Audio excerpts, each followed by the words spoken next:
You can go a long way with a smile. You can go a lot further with a smile and a gun.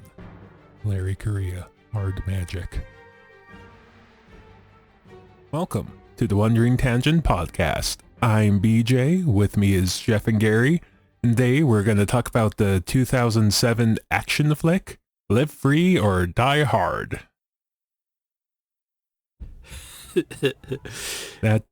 I think that's about the reaction me and Jeff had when Gary picked this movie.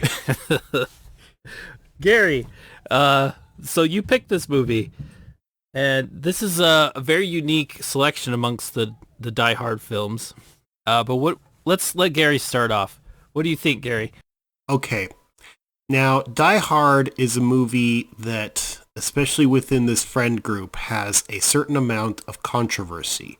The original Die Hard, amongst some people, BJ, not you necessarily, but some people have said it to be a Christmas movie.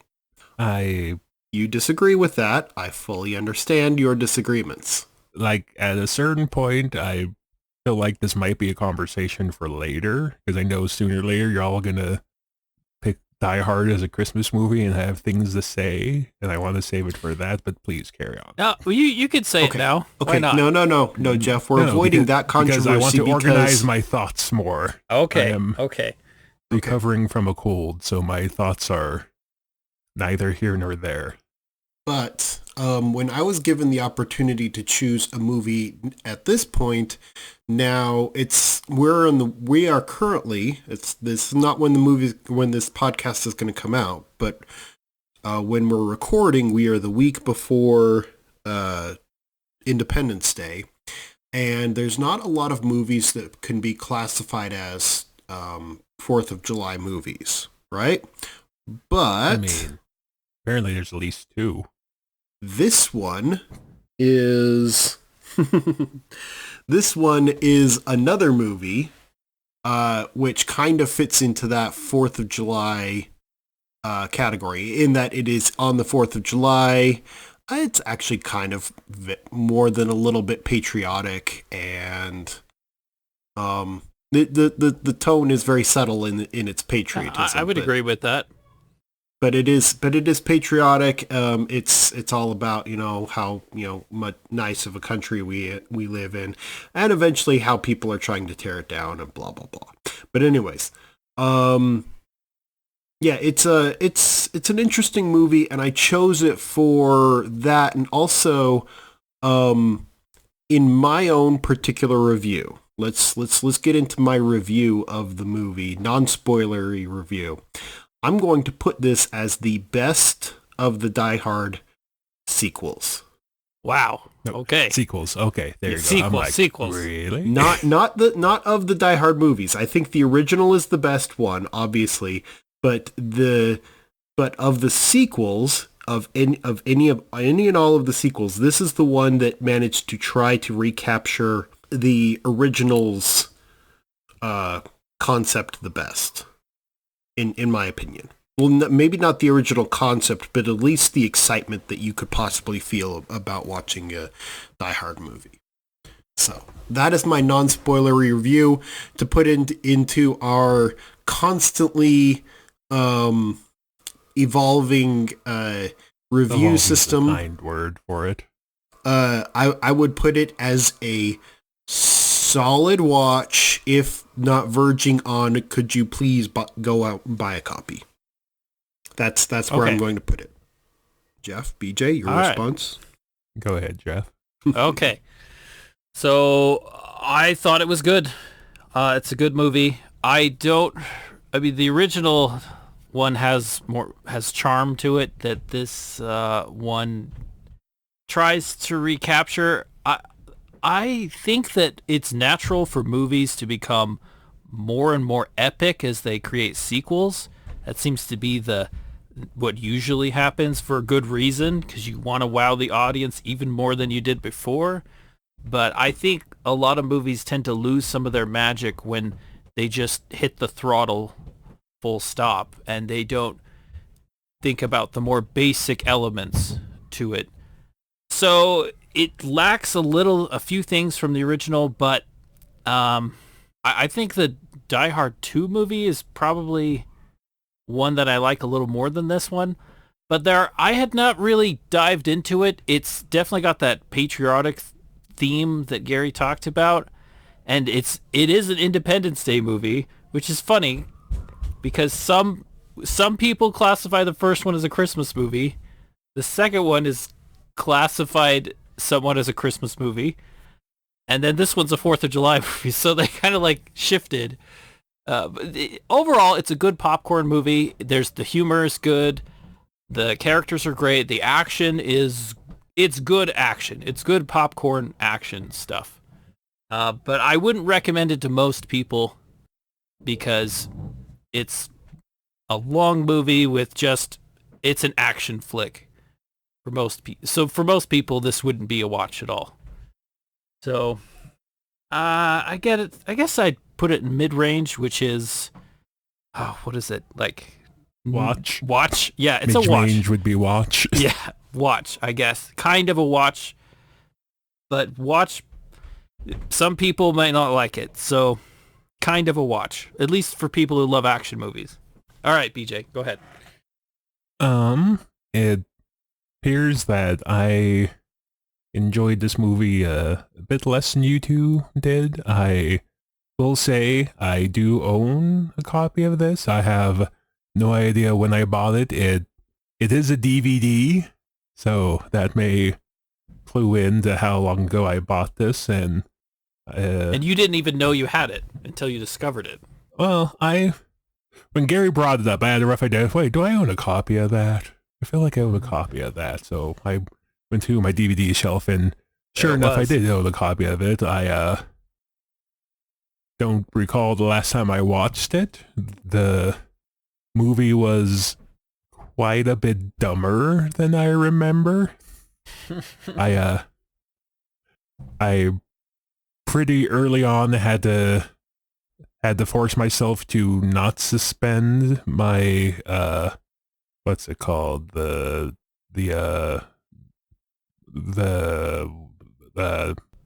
sense of disbelief, whatever it's called. I forget the correct term, but I mean, it was all right. It's all right action flick. There's a couple of set pieces that are pretty good, but by and large, there's other action flicks I would choose above this one. So me personally, I'm going to call this maybe low-end watch, high-end skip, if that makes any sense. Only if, we had numbers that could make this nuance. But that's a long-standing debate that's going to last forever, apparently. Yeah, yes. Well, as long as we're going to do this podcast. At least that's my opinion on it. We'll let the debate last for the entire podcast. Yep. So yes, it's going to last forever because we're never going to stop. Going to be in some old folks' home somewhere. Welcome to episode 95 billion. And we'll all get lost in time and space, like in a Lovecraftian story. Back in my day, we had computer graphics. It looks so much better than these hyper-realistic holograms. They beam directly into your brain nowadays. Back in my day, blah, blah, blah, blah. Anyway. Hyper-realistic holograms. So, okay, so we've all completed a non-spoilery review. Yes, it appears that we kind of don't have a very good consensus on this one. Gary likes it. Jeff's kind of in the middle. I'm kind of low end middle. So that'll promote a healthy debate. So moving into spoilers. Yes. Okay, Kent. I just wanted to bring this up because I'm on the IMDb page and it's showing the clip of this particular scene. So I just want to say, one of the things I had a hard time suspending my disbelief over was, and I suppose this is not just a Die Hard, live free or die hard thing. This is kind of a movie overall thing, but this was kind of a especially egregious example. Why do fighter jets have to be like inside of like 20 feet to hit their target in movies? So doesn't that defeat the point of a high-speed jet fighter? Well, Gary, this jet was shooting at a semi-truck from like 100 feet away and missing.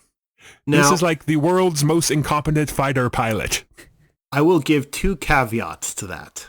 Okay, please explain the caveat of the jet fighter having it close enough to the truck that it hits the bridge the truck is on and misses. So, the first caveat is this jet is being piloted by a Marine, and Marines are known to be exceptionally bad fighter pilots. Wow. Ugh. Only you could say that, Gary. It's known amongst all of this. Now, they're also known as being the craziest of the fighter pilots. So no one wants to go up against a Marine fighter pilots because there's this ancient truism about I think it's from a samurai or something like that. Oh yes, the Asian samurai truisms about United States Marines. No. I'm totally listening. Okay, so what this guy said was that he was perfectly fine fighting any of the other samurai masters, right? Because he knew what they were going to do. But he did not want to fight a rank amateur because he had no idea what insanity this person would pull out of their head. You know, he could not predict any of their movements. Same thing with Marine fighter pilots. No one knows what these guys are going to do, and most of the time, you're just going to be like, okay, this guy's just being an idiot. But sometimes they do things that are completely unexpected, and it's just something that you had no idea that you could do, probably because you probably shouldn't do it, like fly a fighter jet F-35. underneath an underpass right in front of a semi-truck to get the perfect shot off. Yes, BJ, I completely understand that was complete the most stupidity. Warhammer drive me closer. I want to hit him with my sword. Seriously, I was wondering that myself, if the Marine fighter pilot wanted to start trying to punch the semi-truck, which I wouldn't put it past a Marine fighter pilot to do that. But having said that, having said that, I believe we have mentioned that Gary has some military experience. Yes, and I think needless to say, he was not a Marine. We won't go any deeper than that. I wasn't a Marine, though. Actually, Marines would probably agree with me on this one. So I said 2 caveats. So the first one is that, and second one, BJ, I completely agree with you. Hollywood has no idea. Well, here's the thing. Actual realistic depiction of how this fighter jet would deal with this semi-truck would not be interesting to look at, because it would be like dozens of miles away. It would fire a missile, and then you'd be like cruising speed, dozens of miles away, fire a missile, and then the missile would fly in and blow up the semi-truck. Yeah, Bruce Willis wouldn't know what was going on until everything was blown Bruce Willis up. wouldn't even know that the missile was coming until it blew him up. The most realistic depiction of probably a fighter jet was, I would say, Avengers. The very first Avengers. No. Hear me out. The very first scene, or not the first scene, but one of the first scenes where Natasha Romanoff is being interrogated, and the Russian general, picks up the phone, and Agent Coulson starts off saying, "We have an F-22 20 miles out. I could blow up the building before you may even made the lobby." That's exactly what a fighter jet would do. It'd be dozens of miles away. It'd blow you up before you even knew what was happening.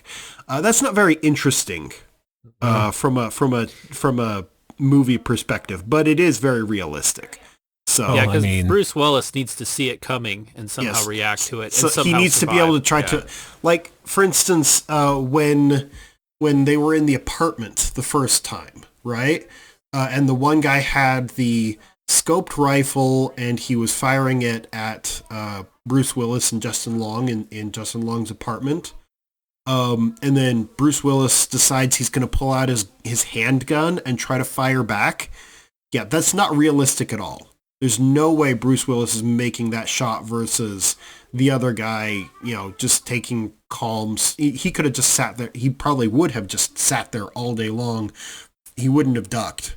He would have just sat there all day long plinking away with his nice scoped rifle from 2 blocks away, right? Well, I mean, if we're going to argue about what's good, about what would be realistic in that scene, this is, like I said, I had to fight to keep my senses of disbelief suspended pretty early on, and by early on I mean like the first scenes, because because the opening scene is like a cold open, right? It's like, oh, I'm a hacker and I made all this money and blah blah blah, and I go to my computer and like, oh, there's a virus on my computer, so I go hit my delete button, but there's C4 playing on my computer, and then they go to the guy's apartment and they also upload a virus on his computer, like standard hacker scenes, like, oh, virus uploaded, blah blah blah, and then he doesn't hit the delete button, so they have to send in a kill team. I'm just sitting here like, you had to go in and physically plant this bomb.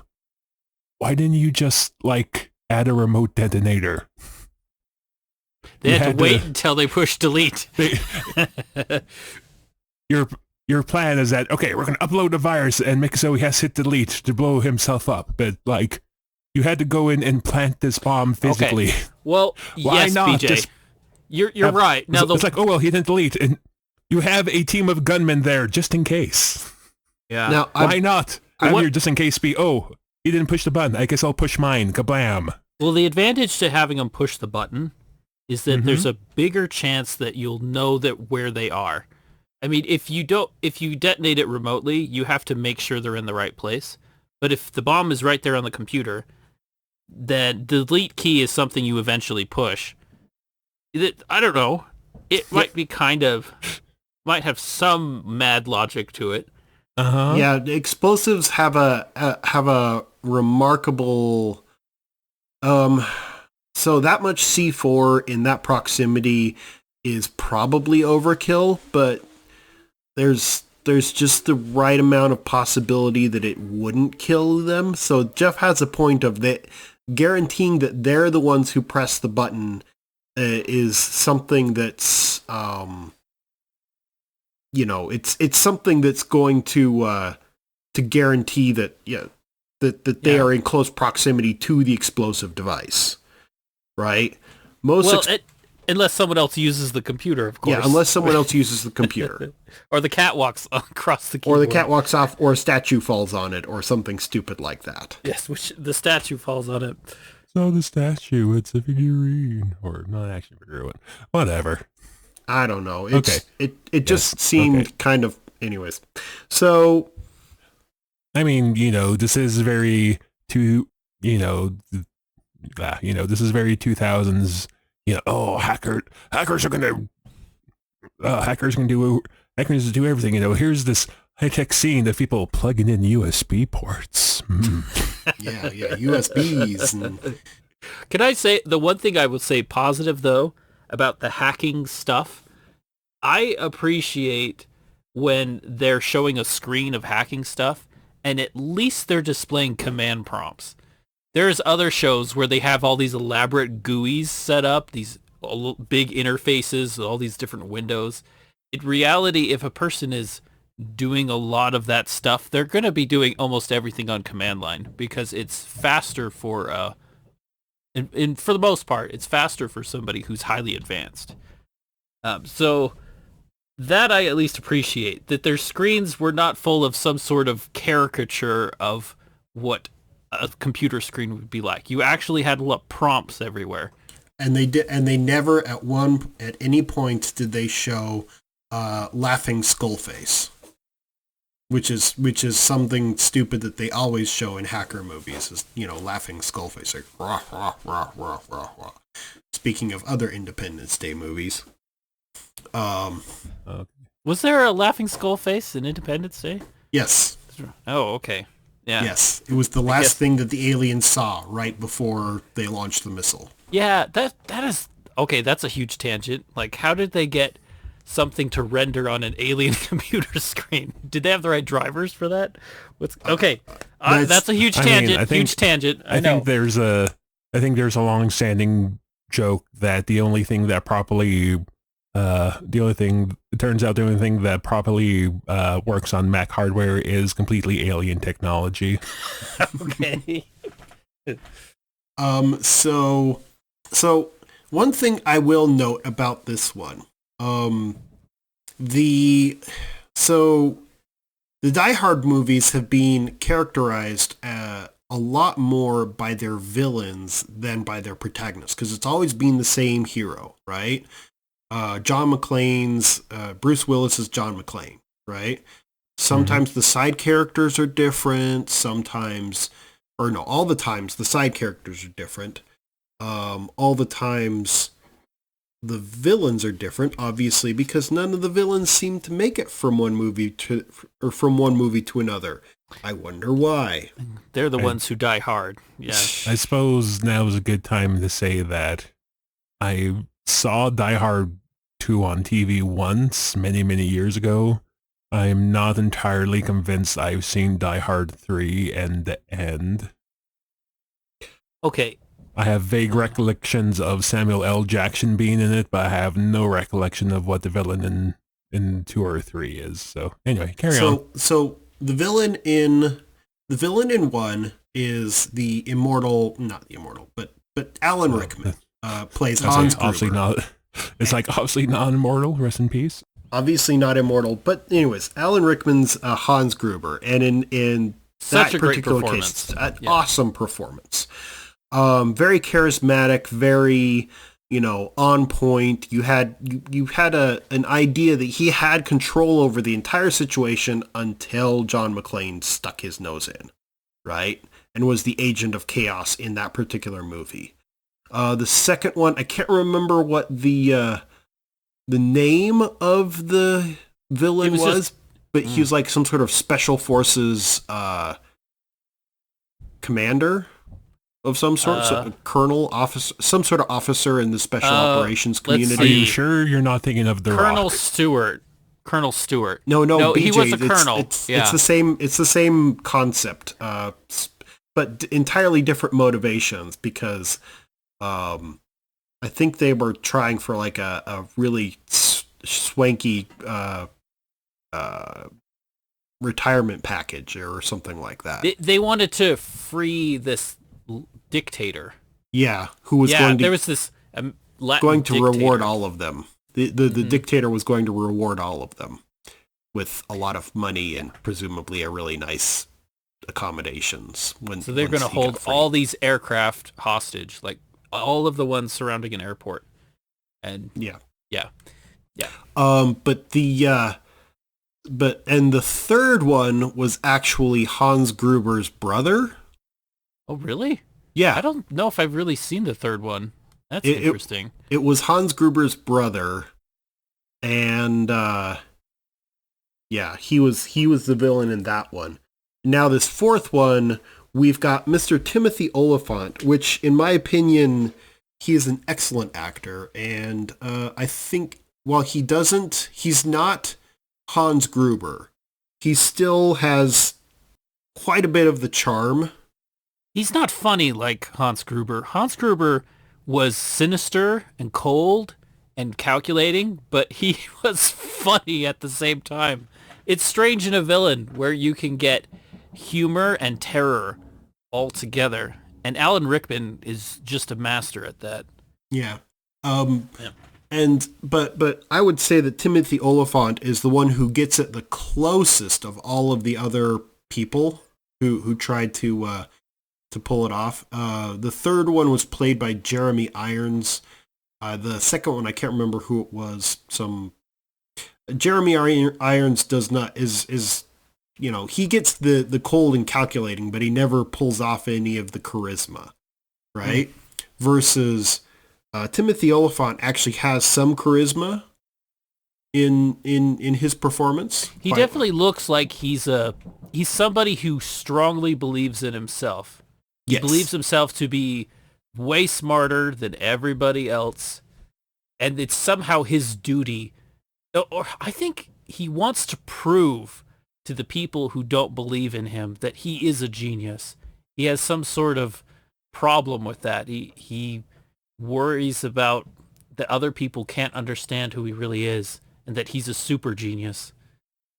So this whole movie is almost like his revenge for being looked down upon or looked over. Yeah. Even though the government eventually did do everything that he asked them to do, just after they had made him, into a pariah. And he took that personally, and he was offended by that, and that's why he's doing what he's doing. Obviously going for the money, as you eventually find out in the movie.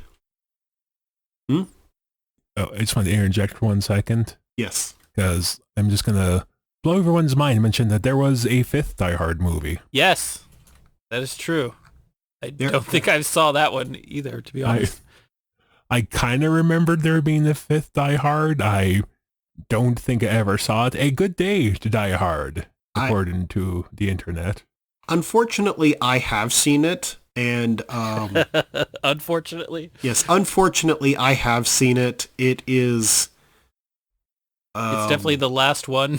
Definitely the last one. It definitely, of all of the Die Hard movies, it is the final one that was ever made.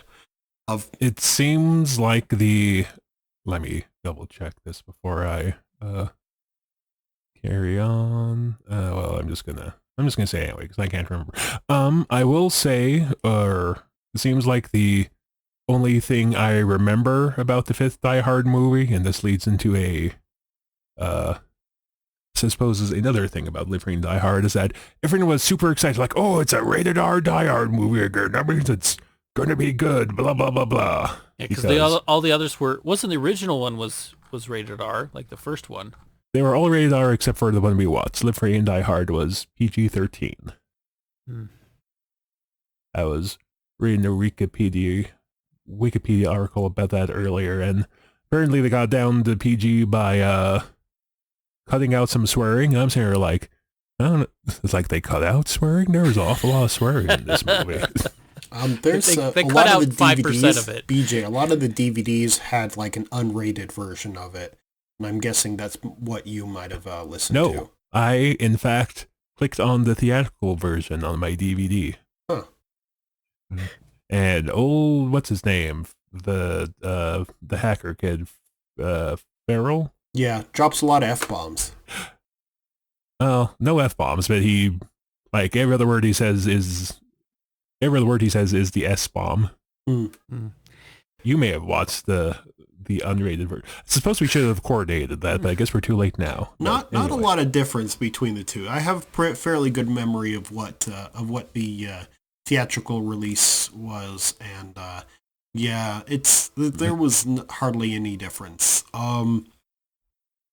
I just remember that people were all kinds of upset that it was a rated PG-13 Die Hard. People were, it has to be rated R. It's not gonna be good. I feel like the same thing happened with Alien versus Predator. People were upset the verse AVP the verse Alien versus Predator was PG-13, and I guess in both cases they're like, okay, fine, we'll give you a rated R version of radar version of this movie. It's gonna be so much better. It's rated R, and then everyone didn't like the sequel. And yeah, because I don't think I've met a single person that liked the what's it called, Requiem. Yeah, the Alien versus Predator's Requiem. I've read stuff about the movie. I'm like, no, thank you, sir. Yeah, it's not neither one of them, like, both of them are movies that exist, right?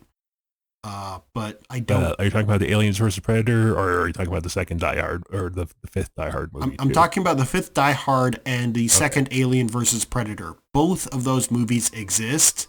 Yes, they do. I would say that they are both pale imitations of... Now, I'm going to say this about both of them, that they're both pale imitations of the ones that preceded them. And it even much worse in the case of the Alien versus Predator movies, than the Die Hard movies, because I actually kind of like this movie as opposed to Alien versus Predator, which is, I mean, I guess it's okay. I guess I don't have any like real problems with the Alien versus Predator, Well, but we're not talking about I that believe you mentioned today. this story where, yeah, we're not going to say what 2004 movie that me and you walked out of and everyone else in the world loved. We looked at each other and said, man, we should have seen Alien versus Predator again. Yeah. So back onto the movie we're actually supposed to be talking about, Live Free or Die Hard. Someone mentioned Justin Long's Matt Farrell. Okay, you have to tell me, what movie did you guys walk out of? We are not going to say because You would there offend is, way too many people. well, there is a story for context about it, which is not a particularly joyful story. So it's not a joyful okay. story. It is. It's a very personal story, and I'd rather not go through Jeff, it again. it is a story you know, but I think earlier this year we brought up and Gary's wife didn't know about it until just then, so it is not something we're going to share on the podcast. So Very well. Well, can I just say, moving back, so these movies have a dynamic where you have Bruce Willis, the hero. You've got a villain that is sinister, hopefully funny in some movies. But then there's also another dynamic, which is the established law enforcement. They also are kind of, they serve as kind of the people who don't know what they're doing and make Bruce Willis's life a little bit harder because of that. These movies seem to also have that theme where Bruce Willis really is alone and he's doing all this stuff, and the people that should be helping them often do not help him or may even make things worse for him. And this movie kind of does that, I guess. They're not particularly helpful, but it's probably not as dramatic as some of the other ones.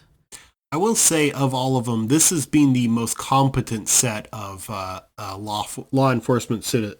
Cliff Curtis, he's an excellent actor. Often gets cast doing all kinds of different stuff. He's a good, solid actor. Does a lot of different things. You could cast him as doing just about anything. In all honesty, he's got a fairly good range there of and very useful. I think that's partly to his detriment, because just because he can do anything means that it's one of those jack of all trades, master of none. So people tend not to think of him. Sad, because he often gets overlooked. But in this particular case, Bruce Willis has kind of a sidekick in this one, which I don't know if any of the other ones really. I mean, I know they had Samuel L. Jackson in the third movie, but they didn't really have it in any of the other ones. Probably to the exclusion of the fifth one. There might, like, his son helps him kind of in the fifth one, but not. I was going to say, I kind of vaguely remember that the fifth one was Jack kind McClane. of trying to be a pass the torch maybe movie, but he has really one son out. and one daughter. Yeah. And in this movie they show the daughter. In all honesty, of what they show of the son in the fifth one and the daughter in the fourth one, I think the daughter has the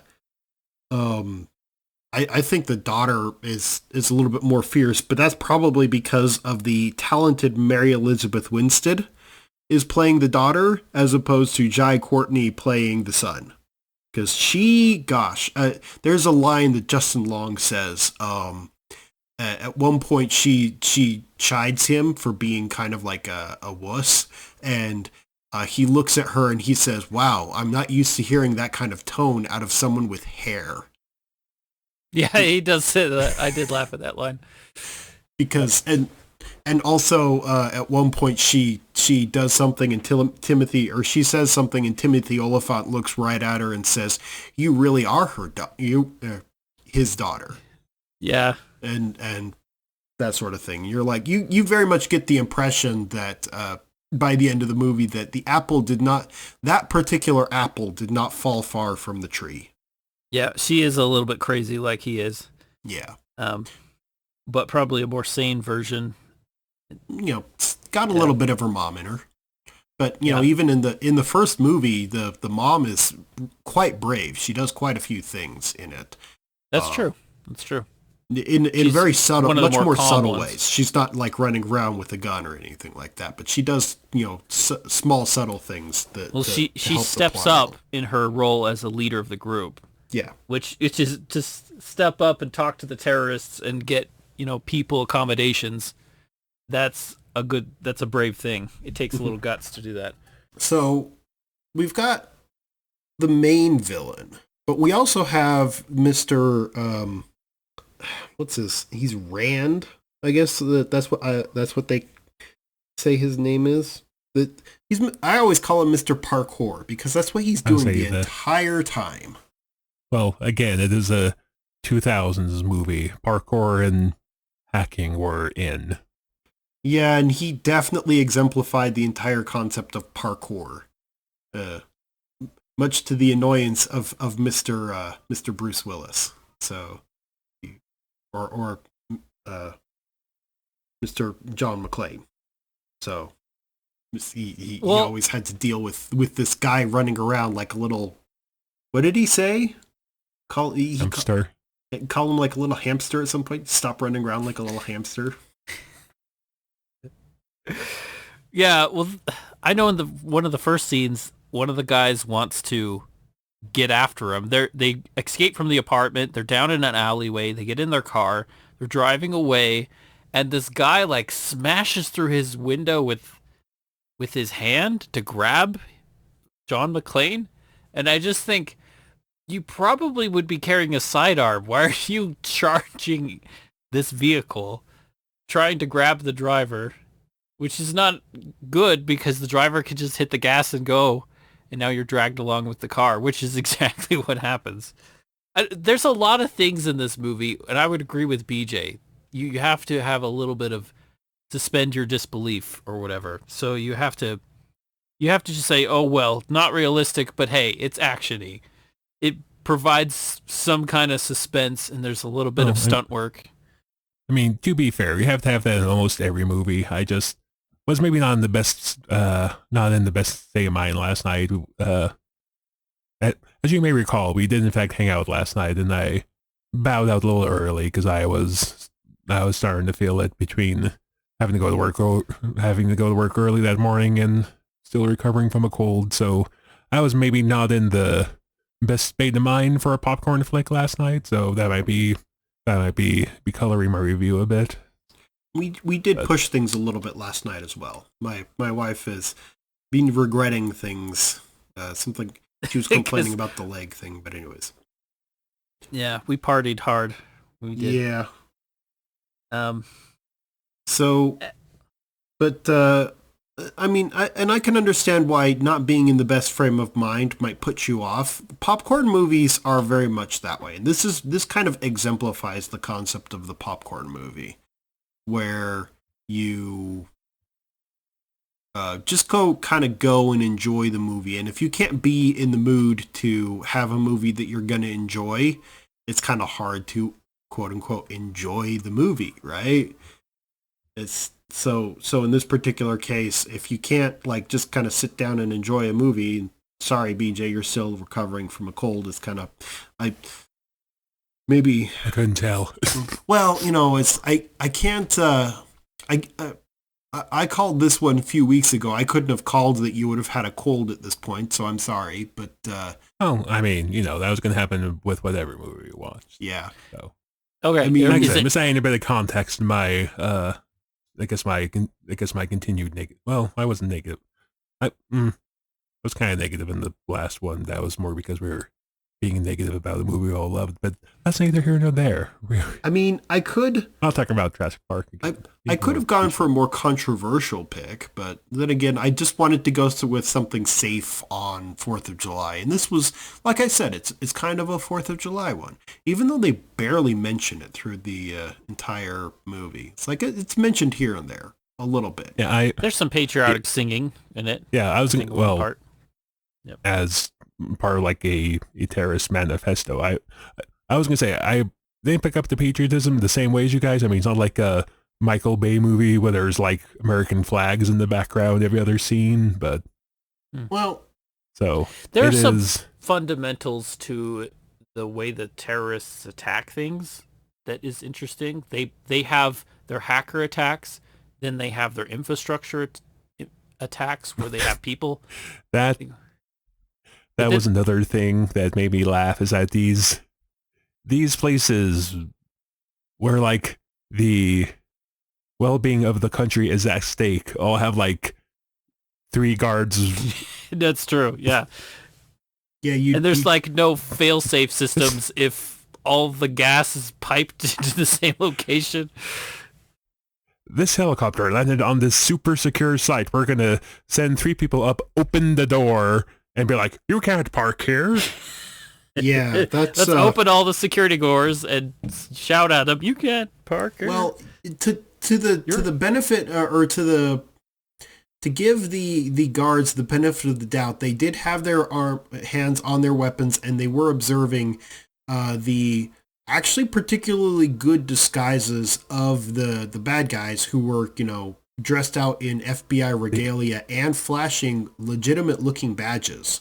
So yeah. For all of like what 2 seconds before they started blasting.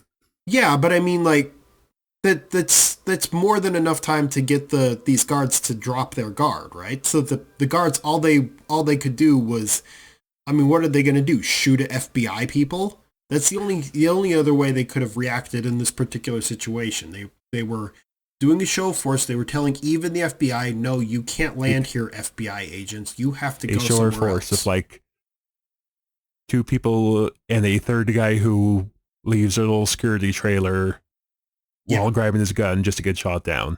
Yeah, I mean, you're right. There should have been more guards at this area of critical infrastructure. I mean, absolutely critical infrastructure. There should have been like, I don't know, just more than 3 guys. And More than 3 what was guys it? guarding. 3 guys and 1 technician. 3 guards and 1 technician. It was their holiday Well, hours. Yeah. So this is probably minimally staffed, but still, it's very There's minimally more staffed. guys in like a armored truck that goes from store to store and picks things up. Yeah. Yeah. You're Yeah. right, BJ. There's more guards in the money trucks, right? So there probably should have been like at least 10, 15 dudes. Yeah, Which- but people, But human beings sorry, go can ahead. make mistakes when it comes to security sometimes. They can overlook simple things. So even though it's very unrealistic, even dramatic mistakes can sometimes be realistic. Once in a while, people, there's budget cuts. People are like, well, we could do this with fewer people and let's save some money. And then nothing bad ever happens to this installation. And then as time goes on, people just get complacent. And that's I mean, probably, yeah, go ahead. like, I mean, then again, now I think about it, I guess it's not the most unrealistic part of that particular compound. I mean, there is apparently also a path large enough for a van to get from the parking garage to like the main control room. And then just crash right through the main control room. Yeah, Yeah. that was So- interesting. The application of Carfu. Carfu. Well, BJ, to give credit to John McClane, he had tried the regular kung fu against Maggie Q, yet another excellent actress. He had tried the regular kung fu against her, or at least Bruce Willis's version of the regular kung fu, and that had ended with him being thrown out of a window. So, he has to escalate from there. It's really hard to pull kung fu against a carfu, right? It's as she had to find out, it's really hard to like kick or punch a car as it's, plowing you over. Like I said, this is a really dumb movie. And usually I make really dumb movies. No, it's true. mean- That This one just didn't work for me last night. I don't know if it's just my state of mind or... well, and I have a small rant. I'll keep it short. You guys Go get ahead. Go entertained. ahead. Well, so there's a tendency amongst sequels A movie comes out, it's a little bit different than what the norm. And the original Die Hard, it was different. This wasn't your normal action show. The hero calls the police the moment the terrorists take over. He's not trying to be a hero. John McClane is not a hero. He's not somebody who's trying to be the standard action hero. He's actually quite rational, trying to get other people to help. So in the original movie, he just didn't have a way to solve the problem without getting involved. And even when he tried to stay away, the terrorists would shoot up at the police. He had to do something to stop what was happening. So he gets drawn back in. So they have that original film. It was different. It wasn't your typical action movie, and yet it still had a lot of action in it. And the action was here and there unrealistic, but it's probably more realistic than a lot of other movies. And then as the Die Hard franchise, after they created this product, there's a tendency among sequels to go, okay, that worked, but really let's get back to business as usual and make movies the way we always do. So rather it's almost like you had this happy accident where you created this great blockbuster movie that is unique and different, but there's a tendency to just make things the same way they've always been made after that. And I think the rest of the Die Hard movies do that, where you're just pushing in the extra action. Let's put a car inside of a control room and we'll have it go down the elevator shaft because a car would somehow fit into an elevator, I guess, or something like that.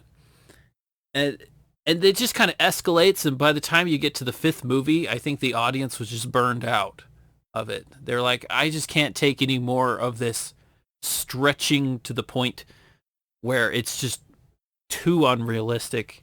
And I mean, the whole point is that it's hard for him to die, but there's falling out of a truck onto an airplane, onto a bridge, and there's just a lot of that where they're just stretching things to the point where they're, like BJ said, they're just hard to take in. That's what I had to say. Silence. And I get that. I just, this one spoke to me a little bit. And yet again, also, it's a 4th of July, so that's why I the chose Die it. Hard movie spoke. No, I agree. This movie was better than I thought it would be. I liked it more than I thought because I generally don't like the Die Hard sequels except for the sheer action-y popcorn like thrill of it, I suppose. But this one was better. I think some of the strategies they used were, I guess, at least had components to it that were realistic. They used the hacking stuff to sit down to destroy the infrastructure. They went after utilities, but then they had propaganda too. They had a lot of propaganda to try and dishearten people. They shut down traffic so that society would start panicking and turning against each other. The whole idea is to make society crumble. And I think some of those aspects that they have in the story are quite interesting and probably well thought of. It's a little scary, but at the same time, I'm pretty sure, from what I understand, most movies have experts who come in and look at what the movie is presenting, and then they alter it in ways to make it so that this looks cool and it looks reasonable, but if you actually tried it in real life, it would utterly and completely fail, right? This whatever they're trying would just completely fall apart, right? For instance, there's a TV... But the concept behind it, though, might for have instance, some aspect of realism. There's a TV series called Breaking Bad, right? And there's a lot of chemistry in Breaking Bad, right? But apparently all of the chemistry, if you tried to do it the way that they did in Breaking Bad, you would not get any sort of usable chemicals if you didn't just blow yourself up. They're right? not really teaching people how to be criminals. They're not really teaching anybody how to make drugs or any of the other chemicals that are used in that series. It's just, it is solely something that's for, they work very hard to make it solely for entertainment value, no education whatsoever. And I'm sure this movie had it as well, where a lot of the stuff that they were saying, like, okay, we can do this, this, and this, none of that would actually work in real life, except for like the most bare theory, right? For instance, the bare theory in Breaking Bad was apply chemicals to other chemicals and you get different chemicals, right? So the bare theory in this movie was you use computers to attack infrastructure. Yeah, but any of the methods that they tried to use in this would probably not work at all in real life, right? So there's that. And then also the security measures in real life would probably be way more, even under a complacent group, right? Yeah. I've heard about attacks. You'd have to get like a lot of people to cooperate and go in on this plan. Yeah, I mean, there was a lot of people in that room. You'd have to collect all these intelligent, very talented people who knew how the inside system worked and put them all in a room. And that's the problem with any of these things, where the best way to keep a secret, or the best way for 3 people to keep a secret, is for 2 of them to be dead. But I did like they did. In the movie, I find that extremely ominous since there's 3 of us. Gary has plans anyway. No, I have no keep plans. A secret. Anyway, but there was a line very briefly where one of the hackers... I have no plans, says the man who apparently has a secret to keep, and there's 3 of us here. What did he just say? Anyway, go ahead, Jeff. Anyway, so one of the hackers questioned why they needed guns. He said, like, why are these guys with all this hardware and all these guns? And I almost think that was a really well put line, because it shows how the villain, he has this huge criminal organization put together, but in reality, not everyone in that organization probably knows exactly what's going on. And he's probably duped some of them, and maybe some of them are radicals and they want to help him, but they don't know how extensively his evilness really is. Or they probably don't know the full plan, and that might be part of how he keeps his little criminal group together, is that he tells them all exactly what he wants them to know and not more, or even lies to them. Well, I don't know if I'm going to call that a well-placed line, considering the fact that they don't really ever come back to that. The rest of the time the guys are... It's very brief. You're right. It's like the guys in there in the Hacker trailer just kind of go along with, whatever says, oh, okay, we're going to cause 10,000 car accidents by saying traffic down both lines of this tunnel. Okay, I guess we'll go, what? For like 5 seconds. I'm like, okay, type. But, he probably didn't know, but then as things escalated, I mean, how could he get out of it, the situation? This hacker... to be fair, it is a different character, but this hacker did already cause like 10 billion traffic accidents by turning every light in Washington, D.C. green. But when the head bad guy tells him to send traffic down both lanes of the tunnel to try to kill Bruce Willis, he's like, what? Yeah, that was an odd little inconsistency there as well. I've gleefully done everything else till now, but my morals have been offended by this order. Was he the same guy that caused the traffic accidents? Yes. Oh, okay. It's the same guy who sat there joyfully typing things in. It's like, oh, we just erased John McClane's 401k. I guess he's screwed now. I'm going to chuckle about that. Gonna turn every traffic light in Washington, D.C. green, but... And also the one who... do something in the tunnel. Also the one who joked about when they made the propaganda movie that was designed to make everybody freak the heck out, was the one who joked saying he wished he could put more Nixon in there. Yeah. Yeah. Like there's real consequences to this. Like they're hacking every known TV network and they're putting this thing on there that's going to make everybody absolutely freak the heck out. Right? Well, I might get them all mixed up. I know there's several different hacker guys. Yeah. I don't know if they're all the same.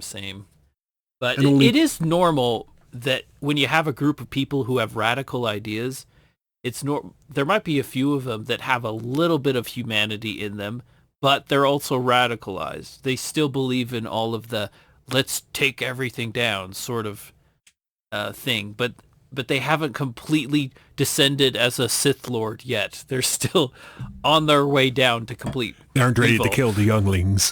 They're not ready to kill the younglings, sort of thing. No, Anyway, whatever that means, whatever.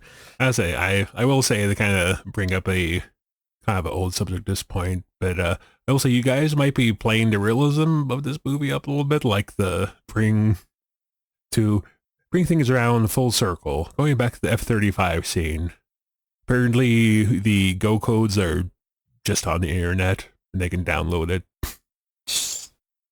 Yeah. Well, I don't know if they're necessarily on the internet. They might have hacked it and got it from somewhere. Okay, how did they hack it, Jeff? Yeah, Jeff. In all honesty, they probably the they kind may of have had codes. it. They didn't hack it. They may have already had the codes. The They kind of probably codes. already had them.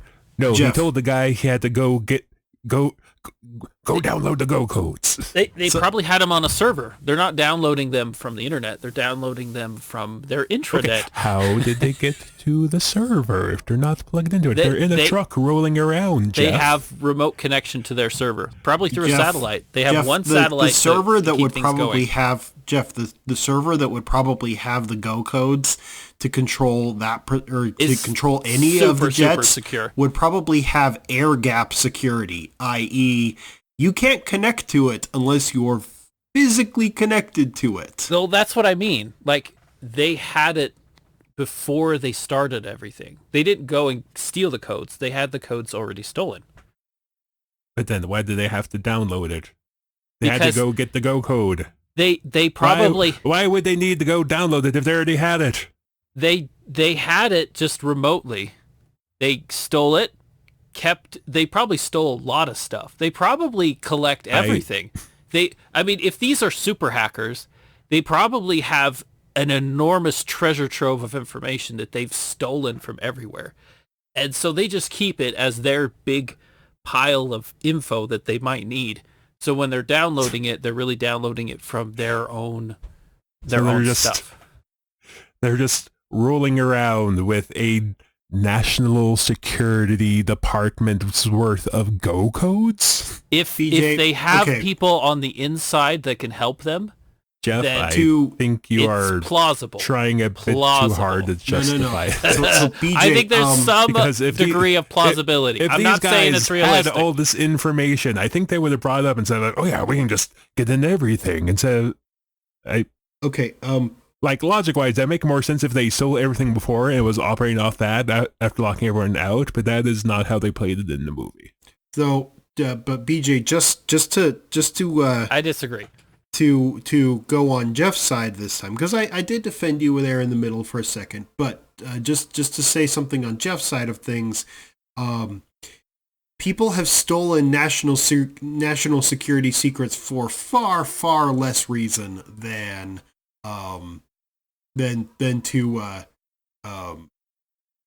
to pull the kind of thing that they're doing in this movie, right? They have there have been known instances in recent memory where they have stolen national security information to impress people on a game forum. Yeah, I've heard about that. Oh my goodness. Yeah. I don't know if you know about this one, BJ. Yeah, You've I know heard about it. Okay. yes. So, but yes, to our dear listeners, people have stolen national security information just to win an argument on an online forum. It's something as stupid as that. It's not like some sort of weird terrorist plot. It's just so that they could win an argument with someone else on an online argument. Yep, that's humanity for you right there. Something as stupid as that. Well, I would say something like technical information is probably a bit different than engagement codes. Yeah, like stuff that I would assume would change somewhat on the regular. I am not a military expert at all, so probably. But no. Anyway. I think the idea is that the movie is pointing out that insider threat, somebody inside an organization divulging information they're not supposed to, that's a dangerous thing. Like hackers, it's a general idea. Track Park again, Jeff. This was, I mean, I suppose the bad guy, what's his name, Gabriel, he was an insider at one point, but I think it's pretty well established that he goes out and gets this information. He's not... We don't know. They don't go into it. Yes, we do. He has a team of hackers create stuff for him. And then he kills all the hackers to cover his tracks. Ergo, he does not have the giant network of people on the inside. Otherwise, he would use the people on the inside. There's no indication he has a giant network of people on the inside, Jeff. The people in his control room easily could be. We don't go know their backstories. The people he goes in and kills to cover his own tracks again? Before he gets the code, or after before he gets the code before he gets the go codes to F-35, all these people, all these hackers in this room they're all insiders. They would have mentioned that. I don't know. Yes. The point is, it's plausible. They would have. It's plausible that they could have been. It is plausible, but I mean, how do they know inside information about all these systems? They probably do have experience working with the systems. If they were all insiders, if that's important enough information that they would have mentioned it. I don't know. You're saying I'm supposing. I'm trying to put that in to make the movie making it more understandable. And look, they don't come out and spell it out. It's true. But it is possible. It's possible that that's how it all works. But the way the movie establishes it is like, oh yeah, we just hacked everything. Yeah, it doesn't go into a lot of detail. That's the way the movie establishes it. They don't establish this big underground network this guy has cultivated. He hacks everything, Jeff. That's what the movie says.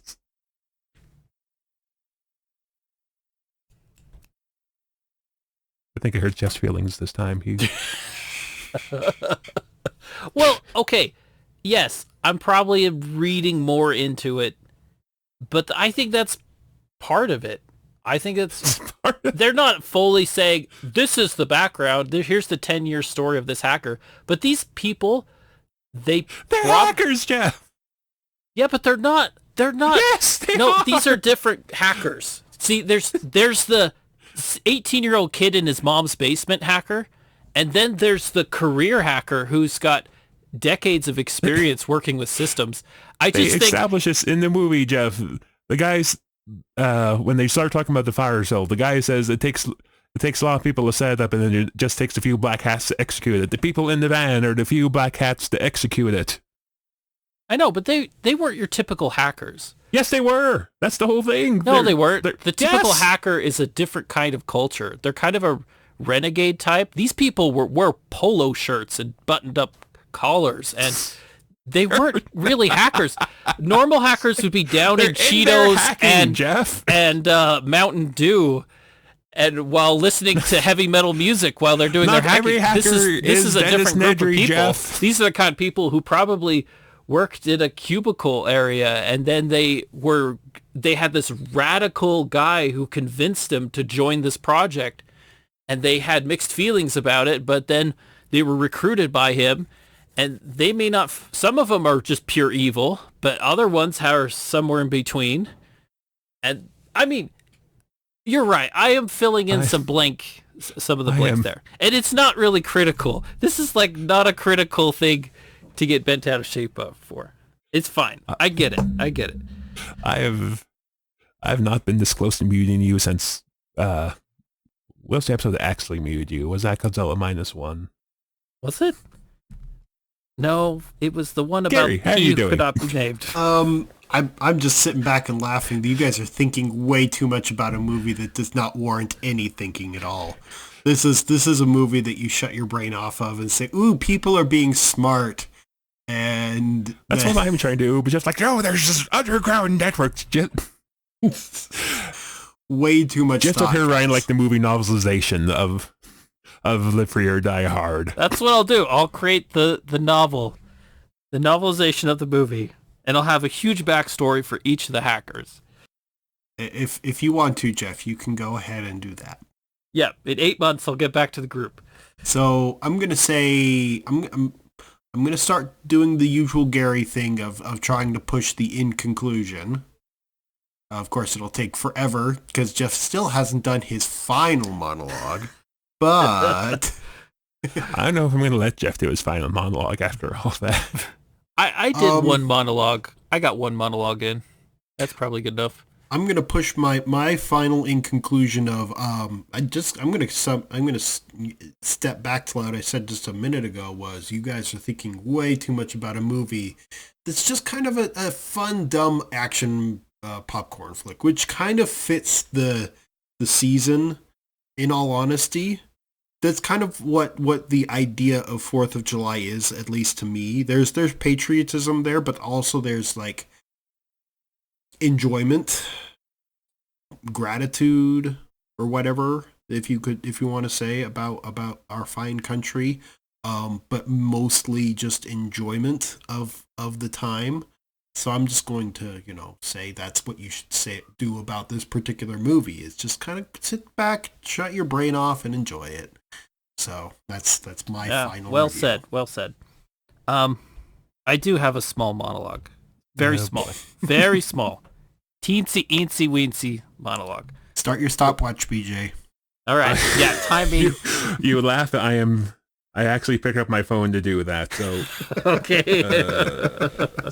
All right. Okay, go ahead, Jeff. All right. So there is one thing that stood out to me in the movie, and I like how Bruce Willis talks about how, as a hero, they say "attaboy," and then that's it. You do all this dangerous stuff, and then they're like, there's no grand reward or anything. It's like, okay, thanks. Now we're just going to forget about you now. And I like that point of view because I sort of feel like Bruce Willis and the main villain have something in common with each other. They both are people that were passed over. Bruce Willis, his family doesn't want anything to do with them. He might have gotten a medal for the previous movies, but it's not like, it's just like he's moved on with life, and what does it all mean? And I think that's great because you have the hero and the villain who both have been ignored or jilted or something like that. There's no grand reward for being a hero. And so the bad guy starts to hate society for it and tries to destroy everything. Bruce Willis takes another point where he's just going to do the right thing because no one else can. And I think that really epitomizes the John McClane character. The reason why he does things. He's not trying to be a hero, but something's got to be done, and he's the only one there to do it. And even though he doesn't get credit or glory or a happy life, the guy doesn't have a happy life. He doesn't. Yet despite all that, he chooses to be good anyway. And I think that's the two parallels between these characters. They both have a miserable life. They both are disappointment. Yet one chooses to be evil because of that, and the other person goes on and chooses to be good. That is one thing I like about this movie. This movie wrote that, and I think they did a good job with it. And that's it. Monologue over. 2 minutes, 9 seconds.